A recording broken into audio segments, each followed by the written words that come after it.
Warahmatullahi wabarakatuh. Perkenalkan saya Oktaviana Indriani dari Akuntansi A, NIM 2020-12010. Di sini saya akan menjelaskan tentang perkembangan dan sejarah manajemen. Sebelum kita ke sejarah manajemen, kita akan mengulang kembali apa sih itu manajemen.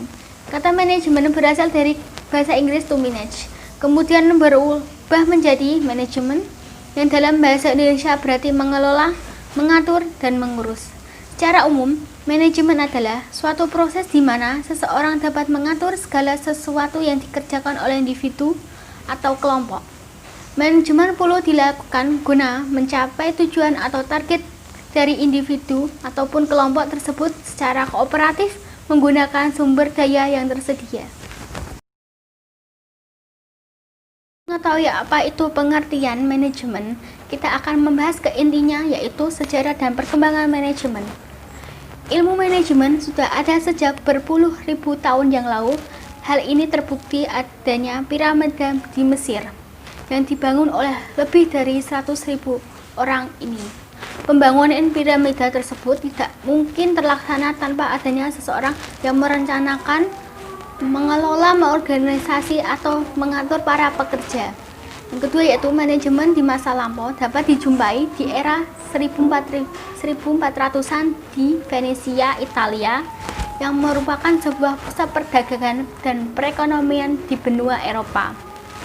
Orang-orang Venesia telah mengembangkan sebuah bentuk awal perusahaan bisnis dan menjalankan sebuah kegiatan yang umum dijumpai dalam organisasi masa kini. Sebagai contohnya, di gudang senjata Venesia, kapal perang yang dihanyutkan sepanjang kanal dan dalam setiap perhentian, bahan baku dan tali layar ditambahkan ke kapal lain. Hal ini sama seperti model lini perakitan yang dikembangkan oleh Henry Ford. Selain lini perakitan ini, orang Venesia mempunyai sistem penyimpanan dan pergudangan untuk melihat isinya, manajemen sumber daya manusia untuk mengelola angkatan kerja, dan sistem akuntansi untuk melacak pendapatan dan biaya. Selain itu, orang-orang Venesia telah menggunakan gudang-gudang penyimpanan dan sistem investasi barang persediaan untuk memantau penggunaan bahan-bahan baku, menjalankan fungsi-fungsi manajemen SDM untuk mengelola para buruh, dan menerapkan sistem akuntansi untuk mencatat, memperhitungkan pendapatan dan biaya. Dan yang ketiga adalah dua buah peristiwa penting. Yang pertama itu diterbitkannya sebuah doktrin ekonomi, The World of Nations, oleh Adam Smith pada tahun 1776, yang dalam bukunya yang ia terbitkan mengemukakan tentang keunggulan ekonomis yang akan didapat oleh organisasi atas pembagian kerja. Pembagian kerja atau division of labor ini oleh Adam Smith yaitu mengenai perincian pekerjaan kepada tugas yang lebih spesifik secara berulang. Dengan meneliti sebuah industri pabrik peneliti sebagai penelitian, Adam Smith mengungkapkan bahwa dengan 10 orang menjalankan tugas, perusahaan bisa memproduksi sekitar 48.000 peneliti dalam sehari. Namun, apabila tiap orang bekerja sendiri, menyelesaikan pada tiap-tiap bagian dari pekerjaan, menghasilkan 10 peneliti saja sehari sudah sangat bagus. Adam Smith berkesimpulan bahwa suatu pembagian kerja bisa meningkatkan tingkat produktivitas dengan 1. Menghemat waktu, meningkatkan keterampilan para pekerja. Ketiga, menciptakan mesin serta penemuan yang lainnya yang bisa menghemat tenaga kerja. Yang kedua, yaitu peristiwa penting yang mempengaruhi perkembangan ilmu manajemen adalah revolusi industri.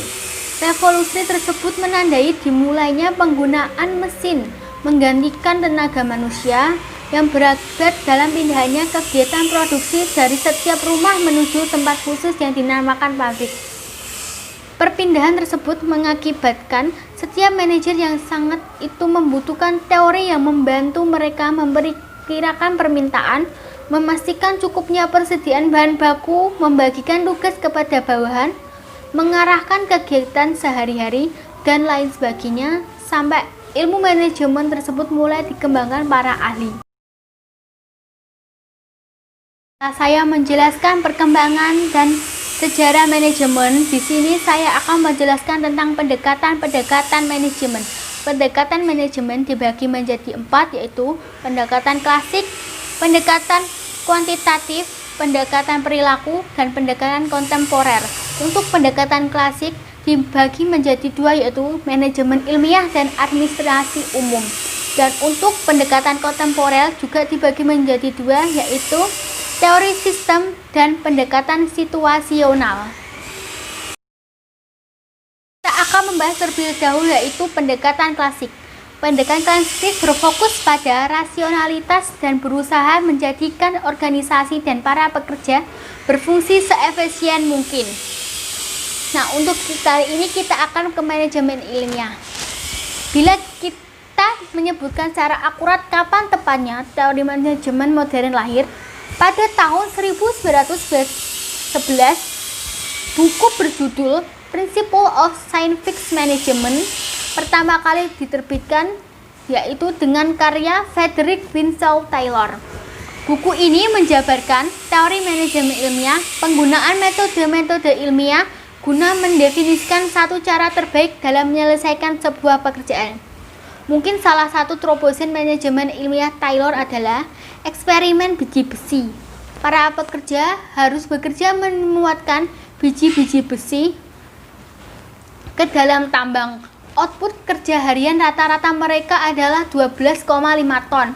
Namun, Taylor percaya bahwa dengan menganalisis secara ilmiah, pekerjaan ini guna menemukan satu cara terbaik memuat biji-biji ke dalam kereta tambahan. Output itu dapat ditingkatkan menjadi 47 ataupun 48 ton per hari. Setelah melalui berbagai percobaan gerak dan waktu, ditunjukkan bahwa efisiensi gerak dapat meningkatkan produktivitas sehingga dapat ditentukan standar minimal produksi atas dasar keahlian rata-rata pekerja. Dengan ditentukannya standar minimal produksi dapat diterapkan sistem upah dengan bonus bagi karyawan yang berhasil melampaui standar minimal produksi. Akibat lebih jauh, sistem upah ini dapat memperbaiki metode kerja karyawan. Taylor mengungkapkan 4 prinsip dasar teori, yaitu 1. Perkembangan manajemen ilmiah yang benar, sehingga misalnya dapat ditentukan metode terbaik untuk menghasilkan setiap tugas. 2. Seleksi karyawan dengan cara ilmiah, sehingga setiap karyawan dapat diberi tanggung jawab atas tugas sesuai dengan keterampilan. 3. Pengembangan dan pendidikan karyawan secara ilmiah. Dan 4. Hubungan atau kerjasama yang erat antara manajemen dan karyawan. Dan yang kedua yaitu dari Frank dan Lily Gilbert 1868 sampai 1924 dan 1878 sampai 1972. Pasang ini bekerja sama mempelajari aspek kelelahan dan gerak kesimpulan. Yang ditarik dalam studi mereka adalah pengurangan gerak juga menyebutkan pengurangan kelelahan. Maksudnya saat kita bekerja dengan orang banyak, kita akan menurunkan gerak dan kita bisa mengurangi kelelahan juga.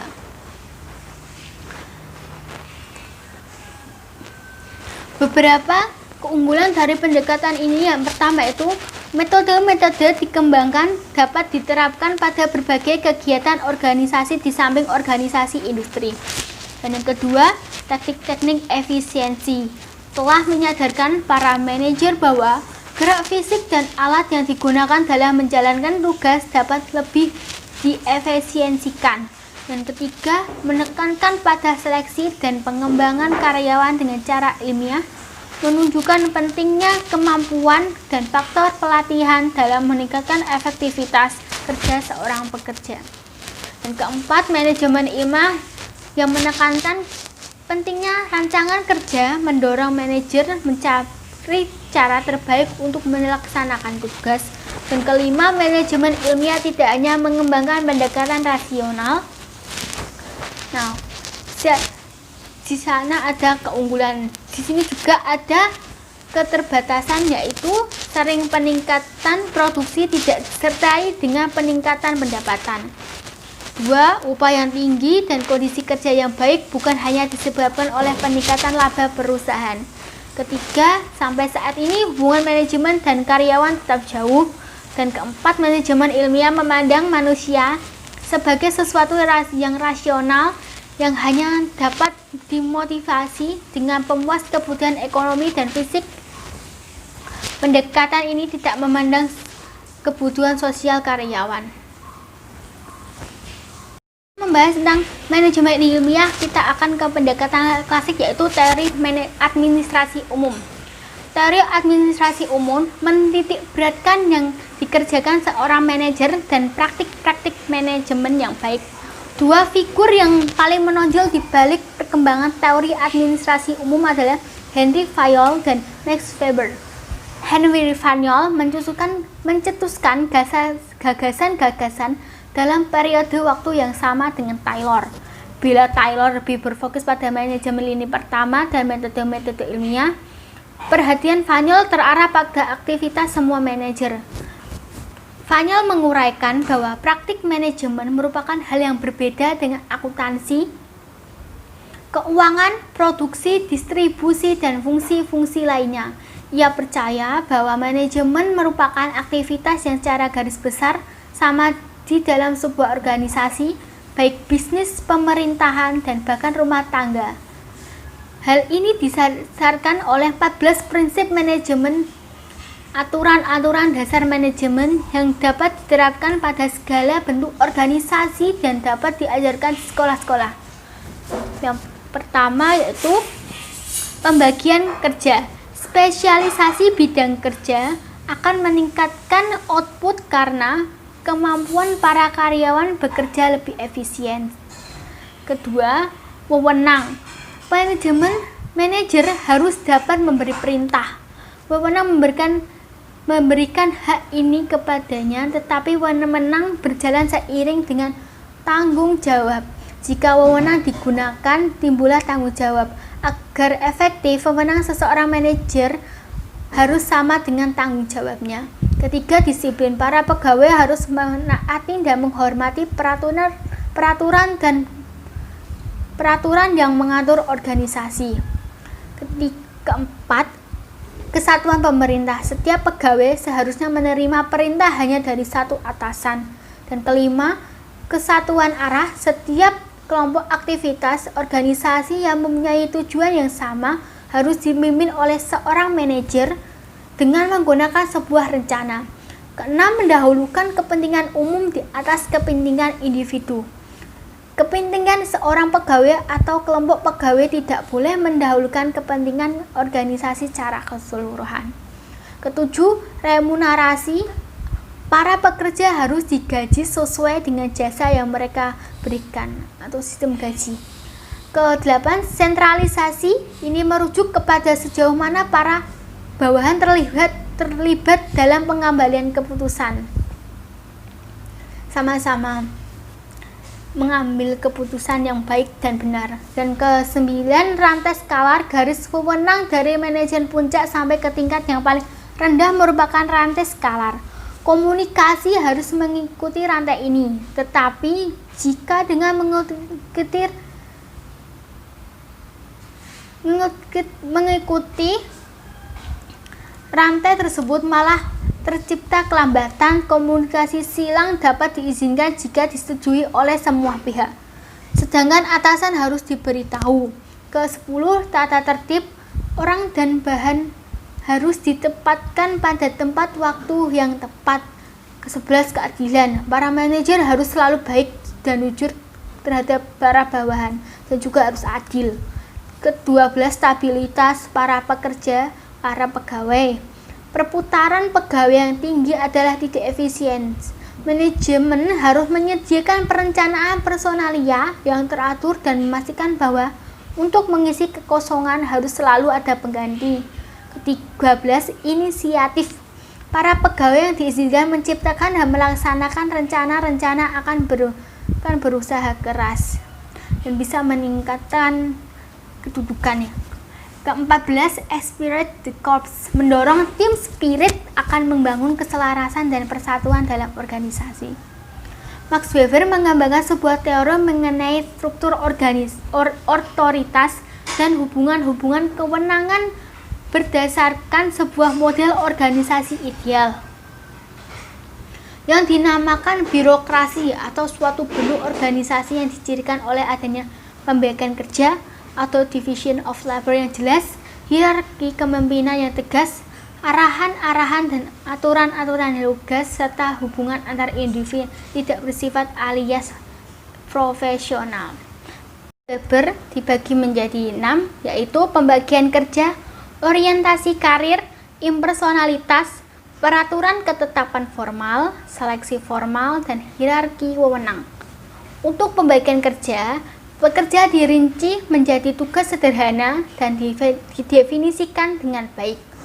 Orientasi karir, para pekerja adalah profesional karir, bukan pemilik unit yang mereka kelola. Dan yang 3, impersonalitas, penerapan yang seragam atas peraturan dan pengendalian, bukan menurut kepribadian. Ke-4, peraturan ketetapan formal, sistem peraturan tertulis dan prosedur operasi standar. Ke-5, seleksi formal, pekerja dipilih bekerja berdasarkan kualifikasi teknis. Ke-6, hierarki wewenang, posisi disusun dalam hierarki dengan rantai komando yang kelas. Bahas tentang pendekatan klasik, kita akan membahas tentang pendekatan kuantitatif.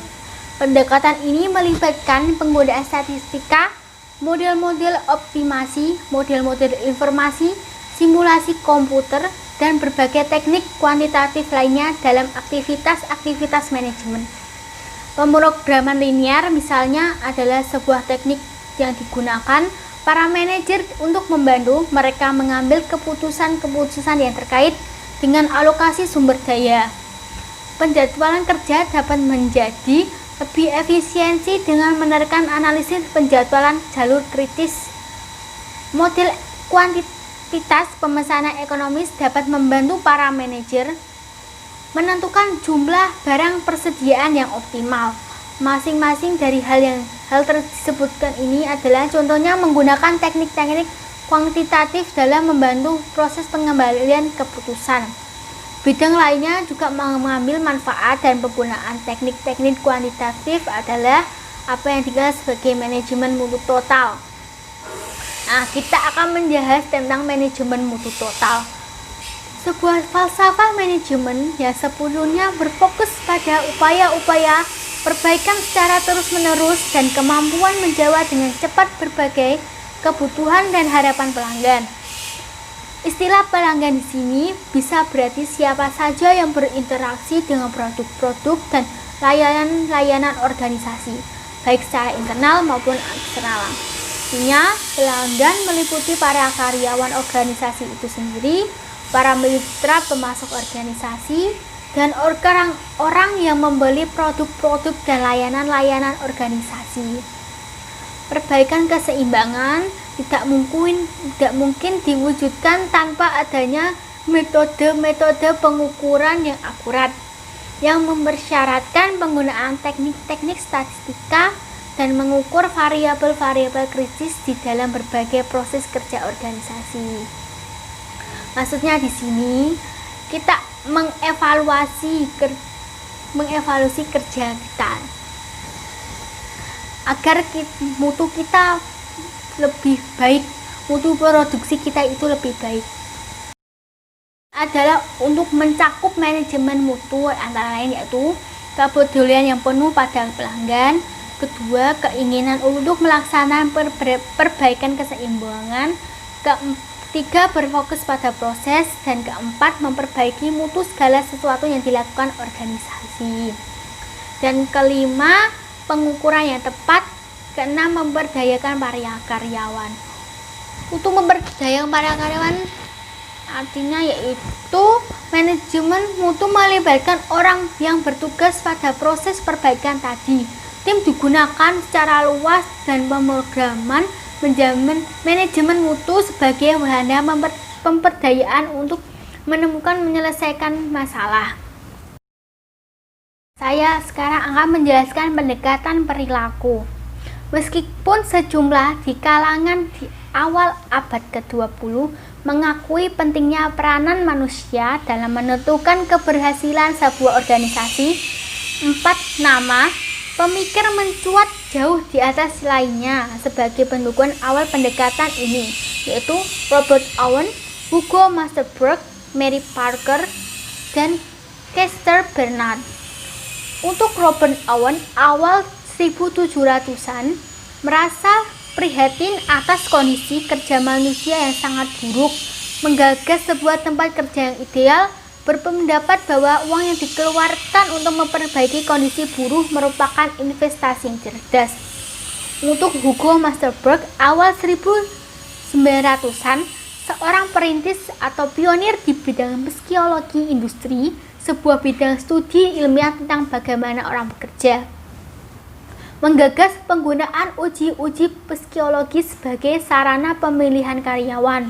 Konsep-konsep teori pembelajaran untuk pelatihan karyawan dan studi perilaku manusia untuk memotivasi karyawan. Untuk Mary Parker Follett, awal 1900-an, salah satu orang pertama yang menyadari bahwa organisasi dapat dipandang dari perspektif perilaku individu dan kelompok. Mengembangkan ide-ide yang lebih berorientasi pada manusia dibandingkan dengan gagasan-gagasan para pendukung manajemen ilmiah, berpendapat bahwa organisasi harus didasarkan pada etika kelompok.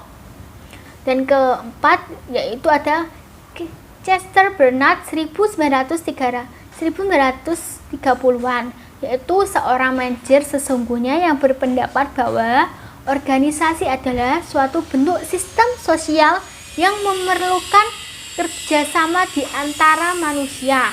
Berkeyakinan bahwa tugas seorang manajer adalah berkomunikasi dengan para karyawan dan mendorong mereka untuk mengarahkan usaha terbaik mereka.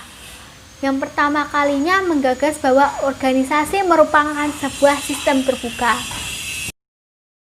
Kajian Hawthorne, yaitu serangkaian studi yang dilakukan perusahaan yang dimulai pada tahun 1924. Pada awalnya dirancang dan dijalankan oleh para insinyur di Western Electric sebagai sebuah eksperimen manajemen ilmiah.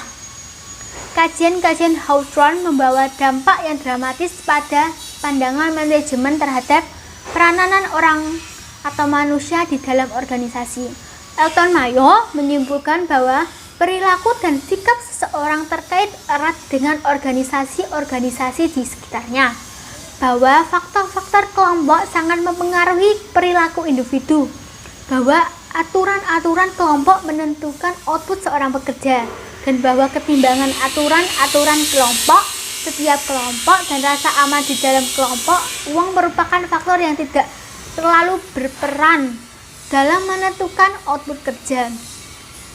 Kesimpulan-kesimpulan ini membangkitkan perhatian jauh lebih besar pada faktor perilaku manusia dalam manajemen organisasi. Kita akan ke pendekatan terakhir, yaitu pendekatan kontemporer. Berbagai unsur pendekatan manajemen masa lalu masih tetap digunakan oleh para manajer masa kini, atau setidaknya mempengaruhi mereka dalam menjalankan pekerjaan mereka. Sebagian besar pendekatan terdahulu ini berfokus pada unsur-unsur manajer di dalam organisasi. Dimulai pada era 1960-an, para peneliti ilmu manajemen mulai mengalihkan perhatian ke hal-hal yang terjadi di lingkungan di luar batas-batas organisasi. Dua pendekatan manajemen kontemporer yaitu kesisteman dan situasional. Teori sistem adalah salah satu dasar dalam ilmu fisika yang di mana di masa lampau belum pernah diterapkan dalam organisasi manusia. Pendekatan sistem menyatakan bahwa sebuah organisasi menerima atau mengambil input dari lingkungannya dan mengubah atau memproses sumber-sumber daya tersebut menjadi output yang kemudian disebarkan kembali ke lingkungannya. Pendekatan ini dapat membantu kita memahami manajemen karena para manajer harus memastikan bahwa semua unit saling terkait di dalam organisasi. Pendekatan ini juga membantu manajer memahami bahwa keputusan-keputusan dan tindakan yang diambil di satu bidang organisasi akan mempengaruhi bidang lainnya, yang berarti bahwa organisasi tidak sepenuhnya mandiri, melainkan bergantung pada lingkungan. Sebuah sistem adalah sekumpulan bagian yang saling terikat dan saling bergantung antara satu lainnya, yang ditata sedemikian rupa sehingga membentuk sebuah kesatuan yang utuh dan lainnya. Dua tipe sistem adalah sistem terbuka dan sistem tertutup. Sistem tertutup tidak dipengaruhi dan tidak pula berinteraksi dengan lingkungan sekitarnya, sedangkan sistem terbuka dipengaruhi dan berinteraksi dengan lingkungan yang berada. Ini adalah sebuah organisasi terbuka ya. Input terdiri dari bahan baku, sumber daya manusia, modal, dan teknologi. Kemudian ditransformasi ke aktivitas para pekerja karyawan, aktivitas manajemen, teknologi, dan metode operasi. Kemudian disalurkan kembali ke produk dan jasa, hasil keuangan, informasi, dan manusiawi. Ada di pendekatan situasional. Para pekerja manajemen teoritis di masa-masa awal perkembangan bidang ini dahulu mengemukakan prinsip-prinsip manajemen yang mereka anggap dapat diterapkan secara universal. Penelitian-penelitian sesudahnya mengungkapkan adanya banyak pengecualian di antara prinsip-prinsip tersebut.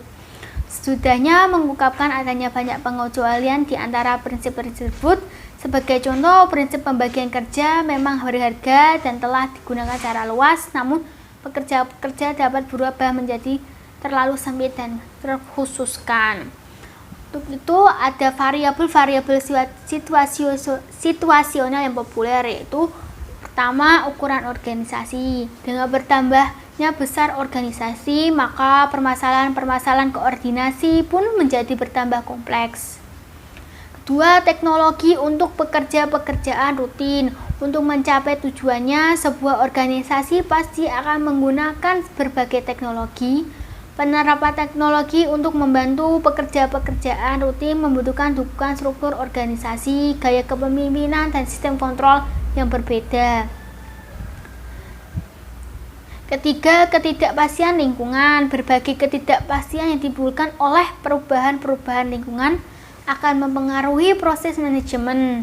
Hal-hal yang biasanya bekerja amat baik dalam lingkungan yang stabil dan terprediksi boleh jadi sama sekali tidak cocok untuk diterapkan dalam lingkungan yang berubah cepat dan penuh ketidakpastian. Dan yang terakhir, keempat, berbeda-beda individu. Setiap orang pasti memiliki perbedaan dalam hal kemauan atau untuk maju, otonomi, toleransi terhadap keracuan, dan harapan-harapan. Perbedaan-perbedaan ini merupakan faktor pertimbangan yang sangat penting bagi para manajer dalam memilih teknik-teknik memotivasi orang, gaya kepemimpinan, dan desain berbagai pekerjaan.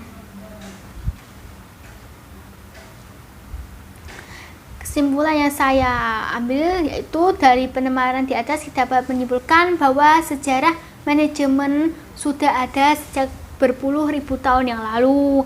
Hal ini terbukti dengan adanya piramida di Mesir. Piramida itu dibangun lebih dari 100.000 orang selama 20 tahun lamanya. Pembangunan piramida tersebut tak mungkin terlaksana tanpa adanya seorang yang merencanakannya, mengorganisasikan, menggerakkan para pekerja, serta mengontrol pembangunan. Juga bahwa manajemen adalah proses perencanaan, perorganisasian, pengkoordinasian, serta pengontrolan setiap sumber daya yang ada guna mencapai tujuan yang telah ditentukan efektif dan efisien melalui hubungan antara manajemen dengan ilmu lain, manajemen ilmiah, teori administrasi ilmu, perilaku organisasi dan pendekatan kuantitatif. Jadi salah, bila ada kesalahan mohon maaf. Terima kasih. Wassalamualaikum warahmatullahi wabarakatuh.